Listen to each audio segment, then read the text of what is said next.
പ്രിയ ബഹുമാനപ്പെട്ട സിസ്റ്റേഴ്സ്, സഹോദരി സഹോദരന്മാരെ, ഈശോ മിശിഹായിക്ക് സ്തുതിയായിരിക്കട്ടെ. ഇപ്പോഴും എപ്പോഴും സ്തുതിയായിരിക്കട്ടെ. നമുക്ക് പരസ്പരം സ്തുതി പറയാം.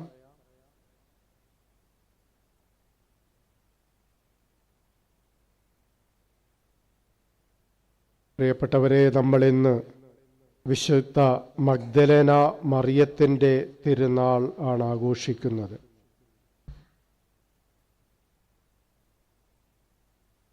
ദൈവ മനുഷ്യ ബന്ധങ്ങൾക്ക് വിലയിടിയുള്ള ഈ കാലഘട്ടത്തിൽ വിശുദ്ധ മഗ്ദലേന മറിയം നമുക്ക് നല്ലൊരു മാതൃകയാണ്.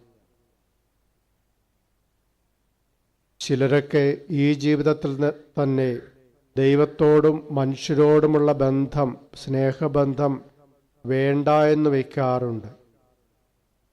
ചിലരൊക്കെ മരണം വരെ ബന്ധം കാത്തു സൂക്ഷിക്കാറുണ്ട്. മറ്റു ചിലരൊക്കെ മരണത്തിന് ശേഷവും, പ്രിയപ്പെട്ടവരുടെ മരണത്തിന് ശേഷവും അവരുടെ ഓർമ്മ, അവരുമായിട്ടുള്ള ബന്ധം പ്രാർത്ഥനയുടെയും മറ്റുമൊക്കെ സൂക്ഷിക്കാറുണ്ട്. അങ്ങനെയുള്ള ഒരു വ്യക്തിയുടെ ചരിത്രം പ്രിയപ്പെട്ടവരെ നമ്മൾ കഴിഞ്ഞ വർഷം പത്രത്തിലും വാട്സപ്പിലും ഒക്കെ നമ്മൾ വായിച്ചതാണ്. എറണാകുളത്തുള്ള ലെസ്ലി എന്ന് പറയുന്ന ഒരു മനുഷ്യൻ തൻ്റെ അമ്മ മരിച്ചിട്ട് 33 വർഷം കഴിഞ്ഞിട്ടും ആ അമ്മയുടെ ശവകുടീരത്തിൽ രാവിലെയും വൈകുന്നേരവും മെഴുകുതിരി കത്തിച്ച് പ്രാർത്ഥിച്ചുകൊണ്ട് ആ അമ്മയുടെ സ്നേഹബന്ധം നിലനിർത്തുന്ന ആ ഒരു വ്യക്തി. ആ കുഴിമാടത്തിൽ ആ മെഴുകുതിരി ഒരു മെഴുകുമല പോലെ ഉയർന്നു നിൽക്കുന്നത് ഏവരെയും ആശ്ചര്യപ്പെടുത്തുന്ന ഒരു കാര്യമായതുകൊണ്ടായിരുന്നു അത് പത്രങ്ങളിലൂടെ, മാധ്യമങ്ങളിലൂടെയൊക്കെ അത് പ്രചരിച്ചത്.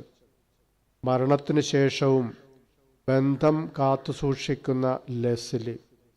പ്രിയപ്പെട്ടവരെ, ഇന്ന് നമ്മൾ കാണുന്ന മഗ്ദലേന മറിയം ഇതുപോലെ കർത്താവിൻ്റെ മരണശേഷവും ആ കർത്താവുമായിട്ട് ബന്ധം കാത്തു സൂക്ഷിക്കുവാൻ, സ്നേഹബന്ധം തുടരുവാനായിട്ട് ആഗ്രഹിച്ച വ്യക്തിയായിരുന്നു മഗ്ദലേന മറിയം. അതുകൊണ്ടാണ് അവൾ ആ ദിവസം തുടങ്ങുമ്പോൾ തന്നെ കർത്താവിൻ്റെ ശവകുടീരത്തിലേക്ക് ഓടിപ്പോകുവാനായിട്ട് തയ്യാറാകുന്നത്. ഈ മഗ്ദലേന മറിയ നമുക്ക് നൽകുന്ന, നമ്മൾ ജീവിതത്തിൽ പഠിച്ചു വിജയിക്കേണ്ട മനോഹരമായൊരു പാഠം നൽകുന്നുണ്ട്. നമ്മുടെ ഓരോ ദിനവും തുടങ്ങേണ്ടത് കർത്താവിനെ അന്വേഷിച്ചു കൊണ്ടായിരിക്കണം. രണ്ടാമതായിട്ട്, കർത്താവിനെ കണ്ടെത്തുന്നത് വരെ അന്വേഷിക്കുവാനുള്ള നല്ലൊരു മനസ്സ് നമുക്കുണ്ടാകണം. കരഞ്ഞ് അന്വേഷിക്കുവാനായിട്ടുള്ള, കണ്ടെത്തുന്നത് വരെ. മൂന്നാമതായിട്ട്, നമ്മൾ കണ്ടെത്തുന്ന യേശുവിനെ തിരിച്ചറിയുവാനായിട്ട് നമുക്ക് സാധിക്കണം. ആ ഒരു ഈശ്വരാനുഭവത്തിലേക്ക് നമ്മൾ വളരണം. മഗ്ദലേന മറിയം യേശുവിനെ തിരിച്ചറിഞ്ഞത് അവർ തമ്മിലുള്ള സംഭാഷണത്തിലൂടെയാണ്. നമ്മളും ദൈവവുമായിട്ടുള്ള സംഭാഷണത്തിലൂടെ ദൈവത്തെ തിരിച്ചറിയുവാനായിട്ട്, നമ്മുടെ മുമ്പിൽ പ്രത്യക്ഷപ്പെടുന്ന ദൈവത്തെ തിരിച്ചറിയുവാനായിട്ട് നമുക്കും സാധിക്കണം. നാലാമതായി, ഈ ഈശ്വര അനുഭവത്തിൽ നിന്നും ഉരുത്തിരിയുന്ന, അല്ലെങ്കിൽ ഈ ഈശ്വരാനുഭവം നമ്മെ ഒരു പുതിയ കാഴ്ചപ്പാടിലേക്കും പുതിയ മിനിസ്ട്രിയുള്ള ഒരു വ്യക്തിയാക്കി നമ്മെ മാറ്റും. കർത്താവ് പറയും പിന്നീട് നമ്മൾ എന്താണ് ചെയ്യേണ്ടതെന്ന്. അത് ഈശ്വര അനുഭവത്തിൽ നിന്നും ഉരുത്തിരിയുന്ന ഒരു സന്ദേശമാണ്. പ്രിയപ്പെട്ടവരെ, ഈ 4 കാര്യങ്ങൾ നമുക്ക് മനസ്സിൽ ഉരുവിട്ട് ധ്യാനിക്കാം. നമ്മുടെ ജീവിതം കർത്താവിനെ അന്വേഷിക്കുന്ന ഒരു ജീവിതമാകട്ടെ. കണ്ടെത്തുന്നവരെ അന്വേഷിക്കുന്നതും, അതുപോലെ കർത്താവിനെ തിരിച്ചറിയുവാനും, അങ്ങനെ തിരിച്ചറിഞ്ഞ ജീവിതം കല്ലറയിലേക്ക് വന്നതുപോലെയല്ല മഗ്ദലേന മറിയം മടങ്ങിപ്പോകുന്നത്. ഒരു ഈശ്വര അനുഭവത്തിൽ നിന്നും ഉൾക്കൊണ്ട ഒരു ചൈതന്യത്തോടെ ഒരു പുതിയ വ്യക്തിയായിട്ട്, പുതിയ ഒരു അഭിഷേകം കിട്ടിയ വ്യക്തിയായിട്ട്, ഒരു അപ്പസ്തോലികയായിട്ട് ആണ് അവൾ തിരിച്ചു പോകുന്നത്.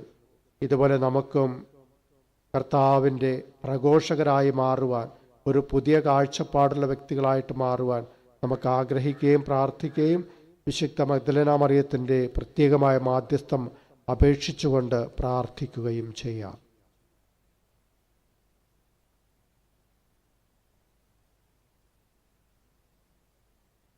നമ്മുടെ ജീവിതത്തിൽ വന്നുപോയ എല്ലാ കുറവുകളെയും കുറിച്ച് നമുക്ക് അനുതപിച്ചുകൊണ്ട് ഒന്ന് ചേർന്ന് ചൊല്ലാം. സർവശക്തനായ ദൈവത്തോടും സഹോദരരെ നിങ്ങളോടും ഞാൻ ഏറ്റുപറയുന്നു. എന്തെന്നാൽ വിചാരത്താലും വാക്കാലും പ്രവൃത്തിയാലും ഉപേക്ഷയാലും ഞാൻ വളരെയേറെ പാപം ചെയ്തു പോയി. എൻ്റെ പിഴ